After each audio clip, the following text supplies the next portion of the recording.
नमस्कार दोस्तों, मेरा नाम है विमल सिंह। बालाजी स्टडी अड्डा में आपका स्वागत है। जूनियर सुपर टेट के साइंस के सिलेबस के अकॉर्डिंग प्रश्नों की प्रैक्टिस हम आपको करा रहे हैं। तो आज हम देखेंगे हमारा जो चैप्टर है कोशिका से अंग तंत्र तक। इससे पहले हमने सूक्ष्म जीव और उनके वर्गीकरण पर आधारित प्रश्न देखे थे। साइड में आई बटन में पिछला वाला वीडियो आपको मिल जाएगा।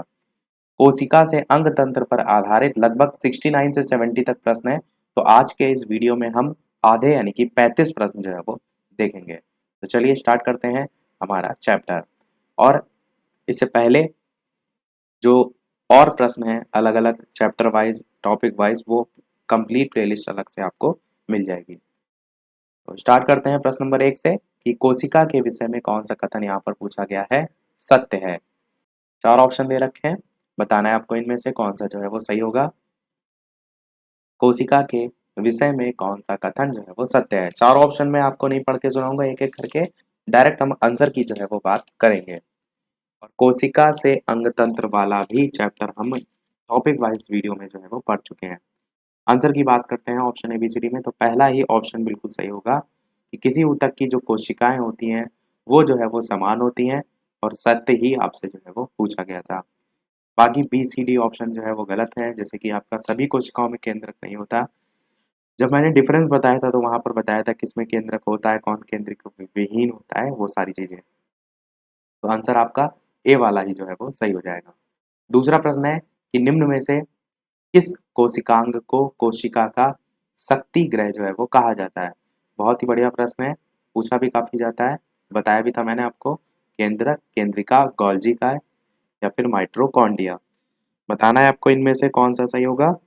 किस कोशिकांग को कोशिका का शक्ति ग्रह जो है वो कहा जाता है। आंसर की बात करते हैं ऑप्शन एबीसीडी में से कौन सा सही होगा, तो आप कहेंगे माइट्रोकॉन्ड्रिया को जो है वो कहा जाता है। पावर हाउस के नाम से भी जानते हैं, ऊर्जा ग्रह के नाम से भी जानते हैं, कोशिका का शक्ति ग्रह भी जो है इसको कहते हैं। अगला देखते हैं हमारा तीसरा प्रश्न कि कोशिका में निम्न में से कौन सी पाचन थैली जो है वो कहलाती है। 4 नाम दे रखे हैं, गोल्जी काय, माइटोकॉन्ड्रिया, राइबोसोम या लाइसोसोम। बताना है आपको इनमें से कौन सा सही होगा। निम्न में से कौन सी पाचन थैली जो है वो कहलाती है। आंसर की बात करते हैं तो आपका ऑप्शन डी वाला लाइसोसोम जो है वो सही हो जाएगा। जो कि आप जानते हैं जंतु कोशिका जो है उसकी कोशिका द्रव जो है उसमें पाया जाने वाला थैली नुमा उसका आकार होता है, उसमें जो है पाया जाता है। और अंतः कोशिकीय पाचन में जो है ये हेल्प करता है। साथ ही साथ पाचन थैली जो है के रूप में भी जानते हैं हम इसे। अगर बात करें खोज किसने की थी, तो क्रिश्चियन डी डूवे जो है, डी डूवे, इन्होंने 1955 में लाइसोसोम की खोज जो है वो की थी। और सबसे ज्यादा जो इस यहाँ से प्रश्न इस लाइसोसोम से पूछा जाता है वो पूछा जाता है आत्महत्या की थैली, या जिसे हम सुसाइड बैग कहते हैं, वो किसे कहा जाता है, तो इसी लाइसोसोम को जो है वो कहा जाता है आत्महत्या की थैली या सुसाइड बैग। चौथा प्रश्न है केंद्रक के अलावा किस कोशिकीय अंगक में डीएनए होता है। बताइए इन 4 ऑप्शन में कौन सा जो है वो सही होगा। केंद्रक के अलावा किस कोशिकीय अंगक में डीएनए जो है वो होता है। आंसर की बात करते हैं ऑप्शन एबीसीडी में, तो आपका ऑप्शन माइट्रोकॉन्ड्रिया जो है वो सही हो जाएगा। बाकी इसके बारे में डिटेल में मैंने सारी चीजें आपको जो है वो बताई थी, और प्रश्न माइटोकॉन्ड्रिया से रिलेटेड ऊपर भी एक पूछा गया था, वो भी मैंने आपको क्लियर कर दिया। अगला 5वां प्रश्न है एक प्रारूपी जो पादप कोशिका है उसमें केंद्रक की स्थिति जो है वो होती है। 4 ऑप्शन दे रखे हैं, बताना है आपको इनमें से कौन सा जो है वो सही होगा। केंद्रक की स्थिति एक प्रारूपी पादप कोशिका में, आंसर की बात करते हैं तो परिधीय जो है ये स्थिति होती है। एक अच्छी स्थिति होती है, परिधीय जो है वो होती है। अगला है सिलिका में कोशिका वृद्धि पाई जाती है। 4 ऑप्शन है, बताइए किनमें से किसमें जो है वो पाई जाती है। सिलिका में कोशिका वृद्धि पाई जाती है। आंसर की बात करते हैं ऑप्शन एबीसीडी में से, तो आपका आंसर डायटम जो है वो बिल्कुल सही हो जाएगा। डायटम में जो है वो पाई जाती है। सिलिका में कोशिका भित्ति। अगला है रेखित पेशी का उदाहरण आपसे पूछा गया है।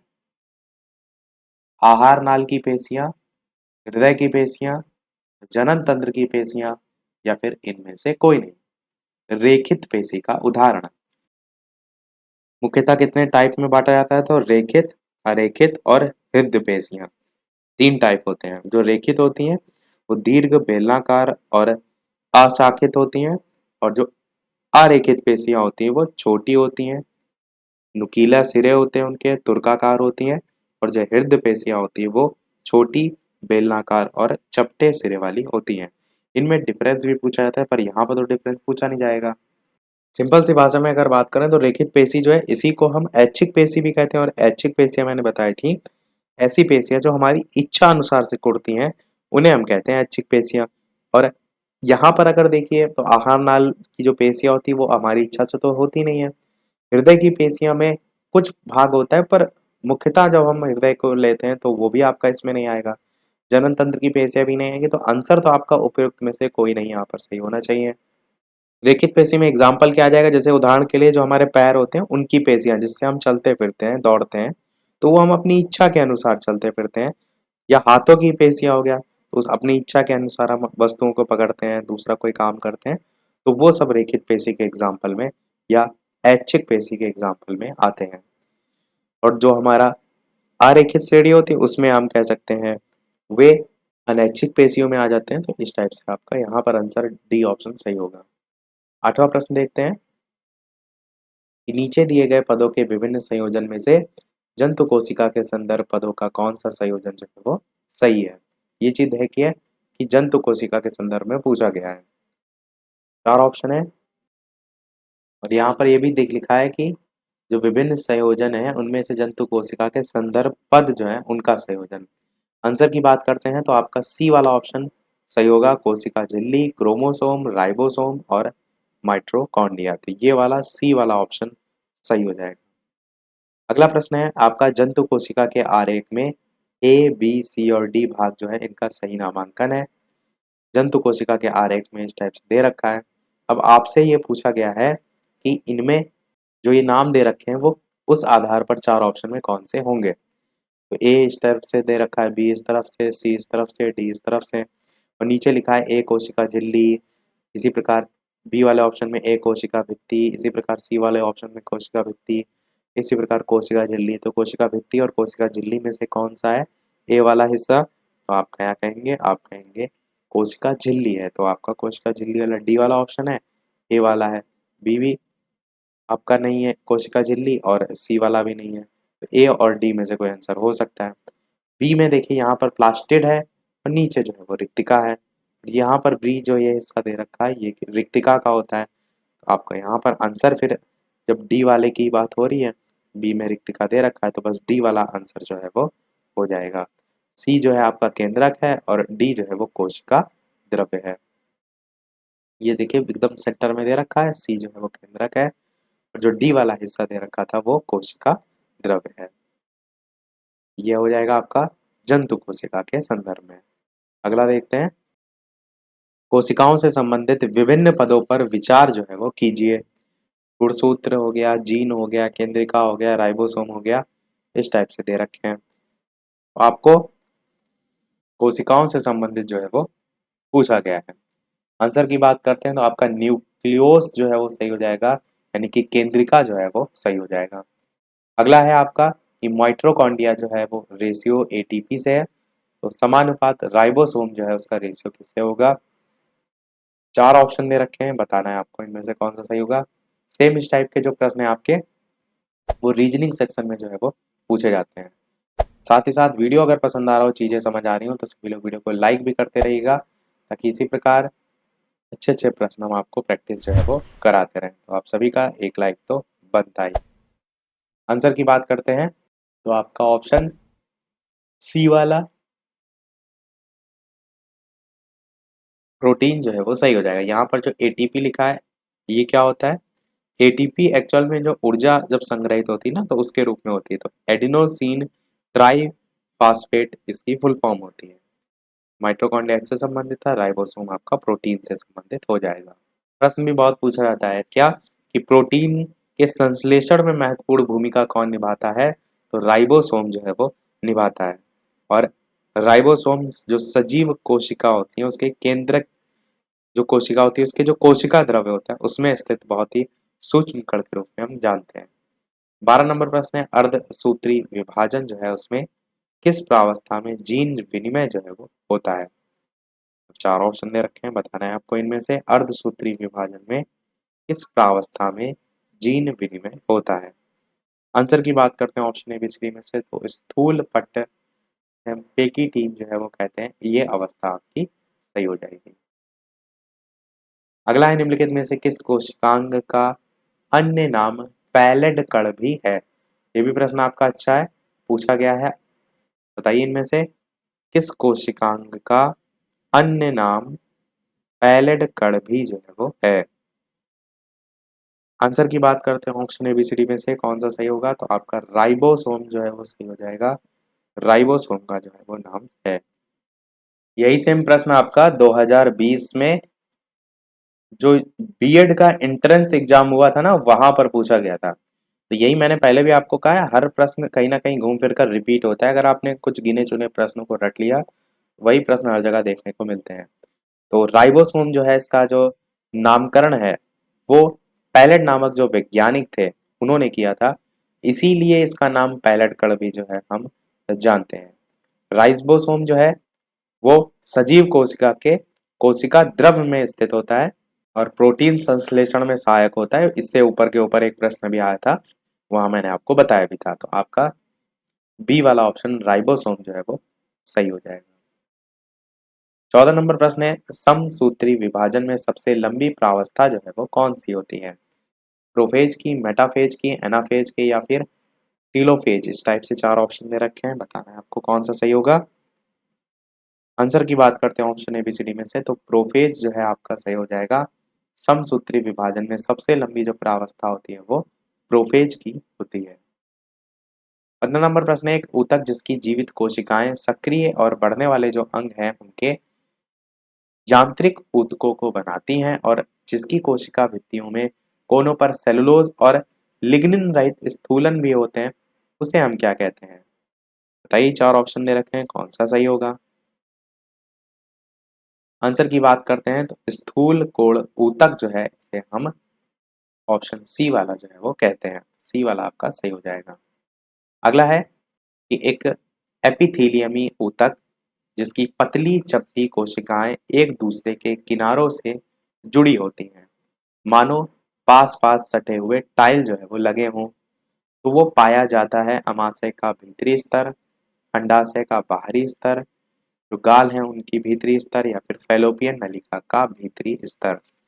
बताइए इन चार ऑप्शन में कौन सा जो है वो सही होगा।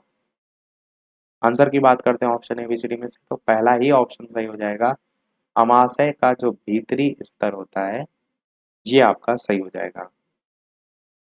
अगला देखते हैं 17 नंबर प्रश्न की कौन सा ऊतक शरीर के विभिन्न भागों में फैला होता है और शरीर के विभिन्न भाग में बनता भी है। अच्छा प्रश्न है, बताइए इन चारों ऑप्शन में से कौन सा ऊतक जो है वो सही होगा। आंसर की बात करते हैं तो संयोजी ऊतक आपका सही हो जाएगा, क्योंकि शरीर के विभिन्न भाग में बनता भी है और फैला भी होता है। इंग्लिश में से हम कनेक्टिव टिश्यू जो है वो कहते हैं और मानव शरीर में एक अंग को दूसरे अंग से जोड़ने का कार्य करता है, प्रत्येक अंग में पाया जाता है। साथ ही साथ विशिष्ट कार्य तो प्रश्न में ही पूछ लिया गया है, वो आप याद रखिएगा। 18 प्रश्न है निम्न में से कौन सा जो है वो ऊतक है, टिश्यू है। फेफड़ा, अंडाशय, रक्त या वृक्क। बताइए इनमें से कौन सा सही होगा। आंसर की बात करते हैं option A B C D में से, तो आपका ब्लड यानी कि रक्त जो है वो टिश्यू होता है, ये जो है वो सही हो जाएगा।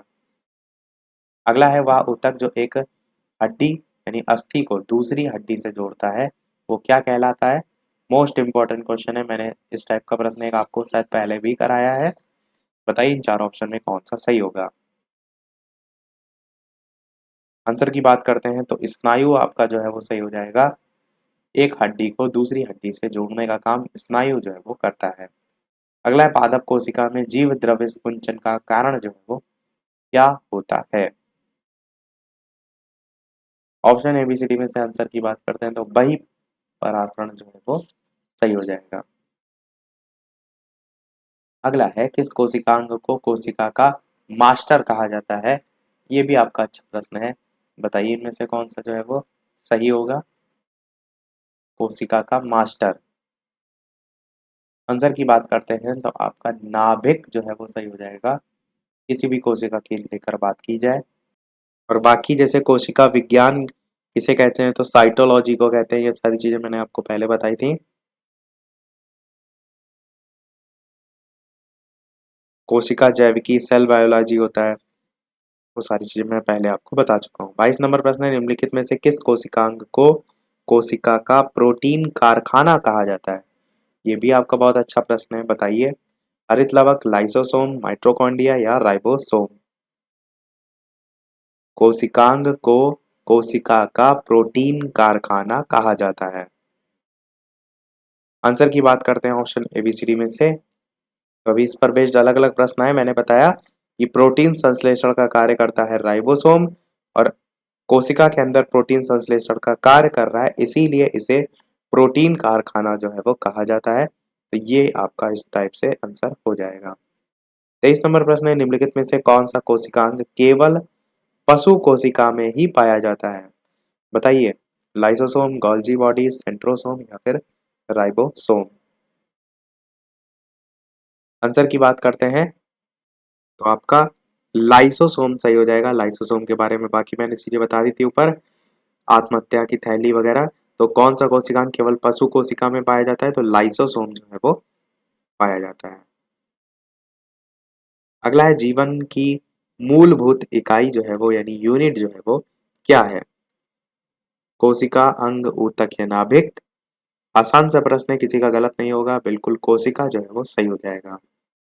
अगला है शरीर में लगी चोट की मरम्मत के लिए किस प्रकार के कोशिका विभाजन का यूज जो है वो किया जाता है।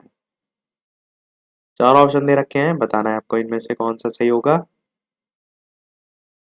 आंसर की बात करते हैं ऑप्शन एबीसी में से तो आपका पहला ही ऑप्शन सही हो जाएगा, यानी कि केवल समसूत्रण जो है इसका यूज किया जाता है, आपका ए वाला ऑप्शन हो जाएगा। अगला देखते हैं आपका प्रश्न 26 नंबर की एक पशु के शरीर की सबसे बड़ी कोशिका इनमें से कौन है।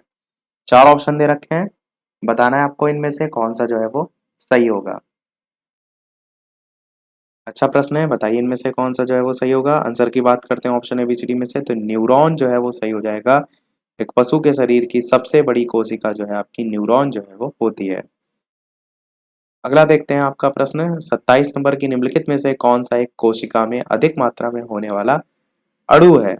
जल, कार्बोहाइड्रेट, शैवाल या फिर प्रोटीन। कौन सा जो है वो सही होगा। आंसर की बात करते हैं ऑप्शन एबीसीडी में से तो आपका जल जो है वो बिल्कुल सही हो जाएगा। कौन सा एक कोशिका में अधिक मात्रा में होने वाला अणु है तो जल आपका होगा। और कोशिका के बारे में सारी चीजें मैंने बताई हैं कि कोशिका सजीवों के शरीर की रचनात्मक क्रियात्मक इकाई है। कुछ सजीव जैसे जीवाणु हैं उनके शरीर एक ही कोशिका के बने होते हैं जिन्हें हम एक कोशिकीय जीव कहते हैं, जबकि कुछ सजीव ऐसे होते हैं जैसे मनुष्य का शरीर वो अनेक कोशिकाओं से मिलकर बना है तो उसे हम बहुकोशिकीय कहते हैं। कोशिका के अंदर भी संरचनाएं पाई जाती हैं, जैसे पहला हो जाता है केंद्रक या केंद्रिका, दूसरा हो जाता है जीव द्रव्य, तीसरा हो जाता है गोल्जी का है, चौथा हो जाता है आपका कड़ाभ सूत्र। ऐसे ही अलग अलग है, गुणसूत्र, राइबोसोम, सेंट्रोसोम, वो सारी चीजें मैंने आपको बताई थी। 28 प्रश्न है कि कोशिका सिद्धांत निम्नलिखित में से किस पर लागू नहीं होता। चार ऑप्शन दे रखे हैं, बताना है आपको इनमें से कौन सा सही होगा। आंसर की बात करते हैं ऑप्शन एबीसीडी में से तो विषाणु पर जो है वो लागू नहीं होता है, ये आपका सही हो जाएगा।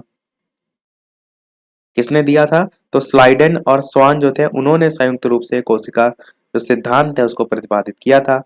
और इसी को और ज्यादा जब परिमार्जित किया गया तो रुडोल्फ जो विच थे उन्होंने क्या किया, स्पष्ट किया कि कोशिका विभाजित होती है और नई कोशिकाओं का निर्माण पूर्व स्थित कोशिकाओं के विभाजन से ही होता है। वो सारी चीजें ध्यान रखिएगा। बाकी विषाणु जो है इस पर आपका ये जो आपके अकोशिकीय जीव होते हैं जैसे वायरस हो गया, प्रियन हो गया, वायराइड हो गया, इन पर कोशिका सिद्धांत लागू नहीं होता। 29 नंबर प्रश्न है कि कोशिका प्रकार्यात्मक यानी कि फंक्शनल क्रियाओं का नियंत्रण कौन करता है, ये आपसे पूछा गया है। आंसर की बात करते हैं ऑप्शन ABCD में से, तो आपका केंद्रक जो है वो सही हो जाएगा।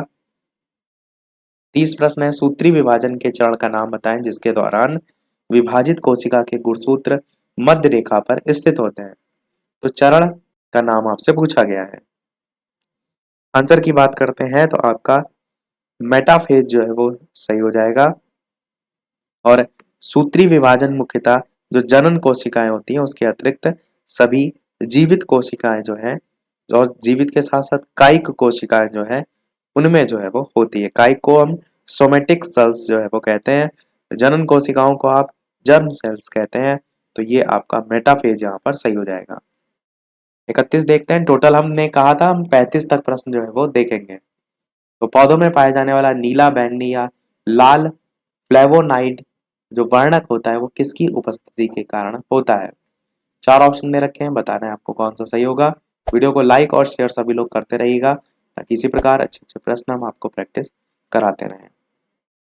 आंसर की बात करते हैं ऑप्शन ABCD में से, तो आपका बी वाला ऑप्शन सही हो जाएगा, यानी कि एंथोसाइनिन आपका जो है पौधों में पाए जाने वाला नीला, बैंगनी या लाल फ्लेवोनाइड वर्णक होता है। इसी की उपस्थिति के कारण जो है आपका ये वर्णक जो है वो होता है। पूछा है ना कि पौधों में पाए जाने वाला नीला, बैंगनी या लाल जो फ्लेवोनाइड वर्णक होता है वो किसकी प्रेजेंस के कारण होता है, तो एंथोसाइनिन के कारण होता है। 32 नंबर प्रश्न है, निम्नलिखित में से कौन सा कोशिका अंग पादप कोशिका में पाया जाता है किंतु पशु कोशिका में नहीं पाया जाता है। 4 ऑप्शन दे रखे हैं, बताना है आपको कौन सा इनमें से सही होगा। आंसर की बात करते हैं तो क्लोरोप्लास्ट आपका बिल्कुल सही हो जाएगा। क्लोरोप्लास्ट आपका जो है वो कोशिका अंग ऐसा है जो पादप कोशिका में पाया जाता है किंतु पशु कोशिका में जो है वो पाया नहीं जाता है। 33 नंबर प्रश्न है, पौधों में कोशिका भित्ति का निर्माण करने वाले जटिल कार्बोहाइड्रेट को क्या कहा जाता है। माल्टोज, सेलुलोज, सुक्रोज या लैक्टोज, कौन सा जो है वो सही होगा। आंसर की बात करते हैं ऑप्शन ABCD में से, तो आपका सेलुलोज जो है वो बिल्कुल सही हो जाएगा। अगला देखते हैं 34 प्रश्न, ऊतक के संदर्भ में पूछा गया है, ऊतक क्या होता है। अब ऑप्शन यहाँ पर बहुत बड़े हैं तो हम क्या करेंगे, डायरेक्ट आंसर ही की बात कर लेते हैं। तो आपका डी वाला ऑप्शन यहाँ पर सही होगा कि वे कोशिकाएं जो मूल रूप से दिखने में और कार्य करने में समान होती हैं वही आपके हो जाएंगे ऊतक। देखते हैं हमारा अगला और इस वीडियो का लास्ट प्रश्न, और इसके बाद एक प्रश्न हम आपसे भी पूछेंगे, जैसा कि सभी वीडियो में हम आपसे एक ना एक प्रश्न पूछते हैं। साथ ही साथ वीडियो को खत्म करने से पहले, इस प्रश्न को देखने से पहले, ऊपर वाले प्रश्न मैंने साइड में वो लगा दिया था, मैं ऊपर वाले आंसर एक बार दिखा देता हूँ एक दो प्रश्नों के। ये पौधों में जो कोशिका भित्ति है उसका निर्माण जो है वो जटिल जो कार्बोहाइड्रेट है उसको हम सेलुलोज कहते हैं। और कौन सा कोशिका अंग जो था जो पादप कोशिका में पाया जाता है किंतु पशु कोशिका में नहीं पाया जाता, वो क्लोरोप्लास्ट था। तो यही दो आंसर थे, हो सकता है उस कवर हो गया हो, आप ना देख पाए हो, तो आंसर ये जो है इसके थे। वापस से लौटते हैं हम 35 नंबर प्रश्न की तरफ कि रक्त और हड्डियां किसके उदाहरण है। संयोजी ऊतक के, एपिथेलियम ऊतक के, या मेरिस्टेमेटिक ऊतक के, या फिर तंत्रिका ऊतक के। 4 ऑप्शन है, कौन सा सही होगा ये आपको बताना है। चैनल पर सभी लोग नए हो तो सब्सक्राइब करके भी अवश्य जुड़ जाइएगा। वीडियो पसंद आया हो तो लाइक अवश्य कर दीजिएगा। साथ ही साथ सब्सक्राइब के बाद नोटिफिकेशन बेल भी अवश्य ऑन कर लीजिएगा ताकि कोई वीडियो आपसे मिस ना हो। और लाइव टाइमिंग जिनको नहीं पता है, दोपहर के 3 बजे, शाम के 8 बजे तो लाइव टाइमिंग है। और टेलीग्राम चैनल से अभी तक ना जुड़े हो तो लिंक आपको डिस्क्रिप्शन में मिल जाएगी, बालाजी स्टडी अड्डा सर्च करके भी जुड़ सकते हैं। आंसर की बात करते हैं ऑप्शन ABCD में से, तो संयोजी ऊतक आपका सही होगा। रक्त और हड्डियां जो है उसके उदाहरण में संयोजी ऊतक जो है आपका आ जाएगा। एपिथेलियम ऊतक की अगर बात करें तो जंतु के शरीर को ढकने या बाह्य जो रक्षा है वो प्रदान करने के लिए जो ऊतक होते हैं वो एपिथेलियम ऊतक कहलाते हैं। और मस्तिष्क, मेरुरज्जु और तंत्रिकाएं वो सभी तंत्रिका ऊतकों को लेकर जो है उनको जो है वो उनकी बनी होती है, ये आप कह सकते हैं। अब देख लेते हैं एक प्रश्न आपके लिए भी, जैसे कि सभी वीडियो में हम आपसे एक ना एक प्रश्न पूछते हैं। तो 50 नंबर वाला प्रश्न हम आपसे पूछ रहे हैं जिसका आंसर आपको वीडियो के मेन कमेंट में टाइप करके बताना है। इसके आगे के जो बाकी बचे प्रश्न हम कराएंगे उसमें हम ये प्रश्न का आंसर आपको बताएंगे। तो पौधे का कौन सा हिस्सा पानी और खनिज के परिवहन को सक्षम करता है। तना, जड़ें जाइलम या डंठल। ABCD में से कौन सा सही होगा? अपना आंसर वीडियो के मेन कमेंट में टाइप करके जो है वो बताइएगा। तो देखते हैं कितने लोग सही इसका आंसर बताते हैं। आज के वीडियो में इतना ही रखते हैं। टोटल 35 में से कितने प्रश्न आपने सही किया, अपना स्कोर भी अवश्य जो है वो बताइएगा। साथ ही साथ वीडियो को अन्य लोगों के साथ शेयर भी अवश्य कर दीजिएगा। चलिए मिलते हैं फिर अगले वीडियो में कुछ नए प्रश्नों के साथ, एक नए प्रैक्टिस सेट के साथ, टॉपिक वाइज वीडियो के साथ, जैसे कि हम देख रहे हैं। तब तक के लिए नमस्कार। Thank you for watching.